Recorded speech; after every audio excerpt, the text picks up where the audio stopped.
Shalom saudaraku. Hari ini saya ingin menyampaikan satu pesan Tuhan di dalam Yohanes 13 ayat 34. Dia berkata bahwa aku memberitahukan kepadamu suatu perintah baru, yaitu perintah untuk kamu saling mengasihi.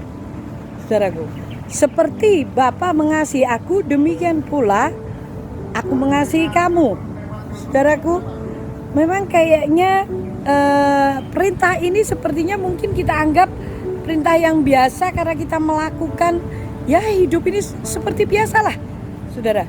Tetapi sebenarnya ini satu perintah yang pokok yang Tuhan berikan kepada saudara dan saya, di mana ayat di bawahnya ayat 35 berkata, ketika saudara dan saya hidup dalam kasih, disitulah menunjukkan bahwa kita ini adalah murid-muridnya, anak-anaknya. Saudaraku, betapa susahnya kita melakukan kasih ketika situasi kondisi tidak mendukung.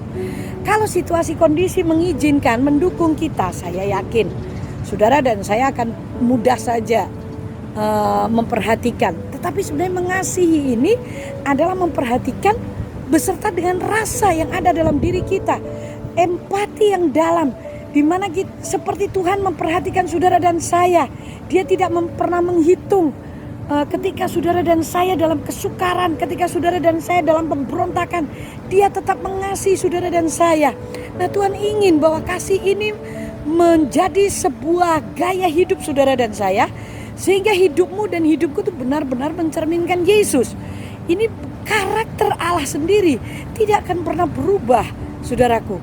Dan kita manusia lebih cenderung kepada keegoisan, lebih cenderung kepada semua kepadaku, untuk aku, bagaimana diriku.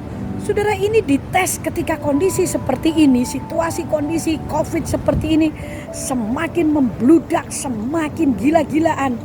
Apakah benar-benar saudara dan saya mengasihi sesama? Apakah benar-benar saudara dan saya mengasihi orang lain seperti kita mengasihi diri kita sendiri? Bukankah itu perintah baru dari Tuhan, yaitu untuk saling mengasihi, seperti Bapa mengasihi Yesus dan Yesus mengasihi kita. Nah saudara, Tuhan inginkan bahwa benar-benar dunia ini terdampak dengan kasih-Nya yang ada dalam hidup saudara dan saya. Terdampak dengan kasih ilahi, karena kasih itu mengubahkan, kasih itu menutupi banyak pelanggaran. Kasih itu benar-benar membuat saudara dan saya, membuat keadaan itu berubah, situasi kondisi berubah. Kasih itu benar-benar menguatkan, bahkan memulihkan. Itulah sebabnya Tuhan berkata, aku memberikan perintah yang baru kepadamu untuk saling mengasihi. Mari saudara, situasi seperti ini, saya berharap kasih Allah semakin nyata melalui hidup saudara dan saya. Saya tahu ini sulit, saya tahu ini semuanya berpikir, saya aja bagaimana caranya memikirkan keluarga saya sendiri, diri saya sendiri. Nah, ini waktunya saudaraku. Saya melihat ketika anak saya harus di rumah sakit, saya melihat bahwa Tuhan itu benar-benar melakukan perbuatannya yang ajaib.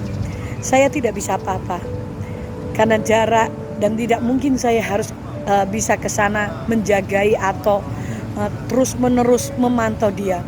Tetapi Tuhan mengirimkan para malaikatnya untuk menolong, meneguhkan, memberkati, bahkan mengirim makanan.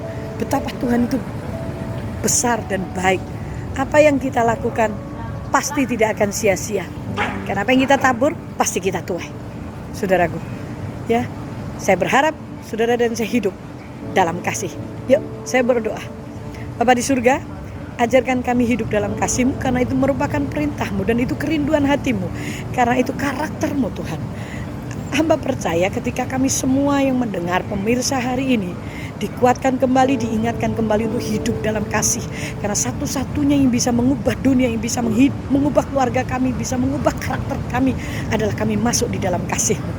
Karena kasih itu memberkati, kasih itu mengubahkan, kasih itu memulihkan, kasih itu membuat hati yang luka menjadi pulih. Dalam nama Yesus.